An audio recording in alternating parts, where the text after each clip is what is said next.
గంగాదేవి ఒక మగ శిశువుని జన్మనిస్తుంది. ఆ తర్వాత సంతను చాలా హ్యాపీగా ఫీల్ అవుతాడు. తన రాజ్యానికి ఒక వారసుడు వచ్చాడనే సంతోషంలో ఉండగా గంగాదేవి అంతఃపురం నుంచి ఆ బాలుని తీసుకొచ్చి గంగా నదిలో పడేస్తుంది అన్నమాట.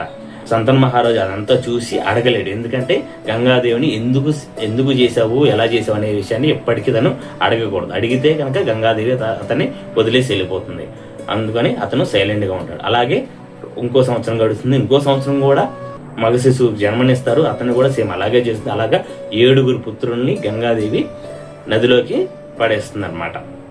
ఇంకా 8వ పుత్రుడు, ఇంకా 8వ సంవత్సరం వచ్చిన తర్వాత 8వ మగ శిశువుకి వీళ్ళిద్దరు జన్మనిస్తారు.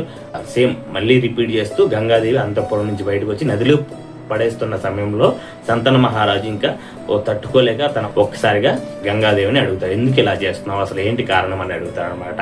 గంగాదేవి ఇలా అంటుంది, ఏమంటుందంటే, మీరు మీ మాటను తప్పారు కావున నేను మిమ్మల్ని వదిలేసి వెళ్ళిపోతున్నాను. కాకపోతే ఈ బాలుని నేను నదిలో పడాను, నాతో పాటు తీసుకెళ్లిపోయి ఇతను మీ రాజ్యానికి ఒక వారసుడు కావాలి కాబట్టి మీ రాజ్యానికి వారసుడు అయ్యే లక్షణాలన్నీ వచ్చే వరకు విలువద్దీలన్నీ నేర్పించి నేను మీ దగ్గరికి పంపిస్తానని చెప్పి గంగాదేవి వెళ్ళిపోతుంది.